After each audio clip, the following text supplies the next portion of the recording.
Over the weekend, the president went to Las Vegas. Crowd caught on camera going wild after Trump stops by Las Vegas casino floor. USA, USA, they chant. This according to Fox News. In a lively speech in Las Vegas, President Trump reaffirmed his commitment to his campaign promise, implementing no taxes on tips for hospitality workers, expressing gratitude to staff members and engaging with gamblers, praising one player for their skills. Trump also took the opportunity to nominate Sean Curran, his head of personal security, to lead the Secret Service, calling him a great patriot. The president's message resonating with the audience, who cheered enthusiastically as he assured them their tips would be entirely theirs. The initiative aims to bolster the earnings of workers who rely heavily on the tips for their income. Ash, I mean, watching President Trump and some of the tweets that came out of, my gosh, Air Force One has landed. What's going on here? There's the president, not just in Las Vegas doing a speech to everybody, but on the gaming floor. Oh no, what a showman. Like we've seen all week, every day, every hour almost, there's been a new sort of episode of the Trump show, and just rocking up to this gaming This floor is here just in fantastic. Vegas. There's the president of the United States standing next to craps.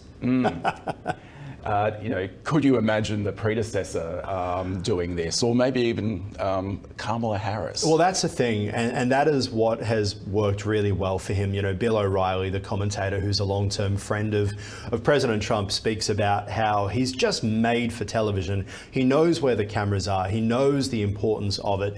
And also he knows the power of tips. And these people in the middle who are struggling, the strugglers who rely on tips, that was part of his election success, right? Yeah, absolutely. Just connecting with ordinary people, like the way you can see him do that now. It's almost as if his politics or his policy positions are kind of irrelevant. He just has a way of connecting with people that few politicians today can imagine. Now, we sit in Australia, and anyone who travels to the United States gets quite frustrated by the tip situation, because it feels like there's this additional fee on top of taxes, etc. as well.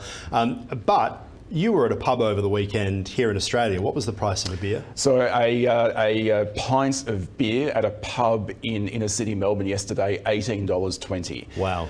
Now, I know that there would have been a little bit of a loading for the public holiday Sunday, Australia Day. I'm going to call it Australia Day. I'm not going to give it the euphemistic title public holiday. But $18.20 for one pint of beer, that's just getting a little bit over the top, isn't it? It is. And today we're in the city. It is the public holiday for workers, and there's no one around trying to get a coffee. I was down at 7-Eleven trying to get something. In the United States, it's all about tips. And there's always been this kind of viewpoint. What's better, to put the price in and to have the taxes on the business that then pays the staff, or is it to have the way the US system works where it's tip orientated? I find when I'm in America, it's really frustrating when you just want a beer. You go, you can't just order a beer. You have to sit, wait for your server to come, get the beer, then they come back when you're ready to pay. They go get the bill, then you have to put a tip on, hand it back, and then off you go. It feels really cumbersome, yet it also gives you as a consumer a bit more choice. Yeah, and we can moan a bit about the convoluted system, and if you're not very good at percentages, then you're a little bit stuck. But I've got to say that the interesting thing, the good thing about the American system is that there is a built-in incentive to get good service. Got to say, sometimes in Australia, it's a little bit ho-hum.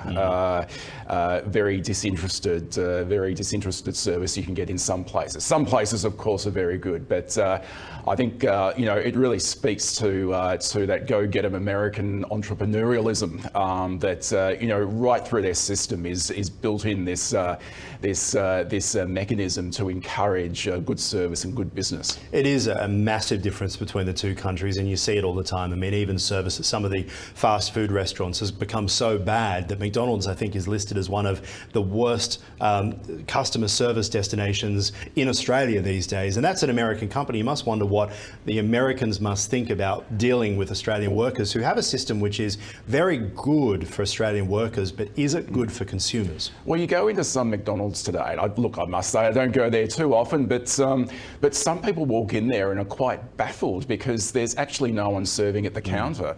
Yet prices are through the roof. Yeah, you've either got to use an iPhone app or you've got to use those touch screens, and you go in there and you see people over a certain age just standing there. And that's a really interesting point in that there's quite a few perspectives that the self-service at supermarkets, for example, it's not really working very well. And if you think about the poor staff members who are standing watching, they've become security guards to make sure you're doing the right thing.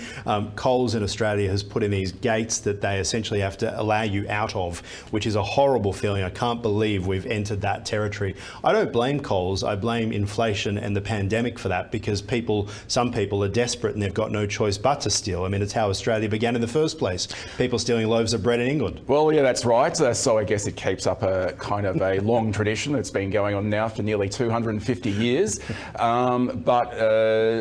We have been conditioned in this country to accept worse service and increasing prices. We get it from airlines, we get it from supermarkets, we get it from banks.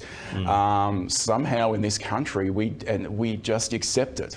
We blame the company and we think it's because the staff aren't paid enough. But as we know, prices keep going up and staff are being paid, as you mentioned yesterday with that $18. Did you get an extra 15% of good service, do you think, when you bought that beer? Oh, look, I think the service at the pub was pretty good. I've got no complaints there. But was it worth $18.20? No, it absolutely wasn't. Absolutely right.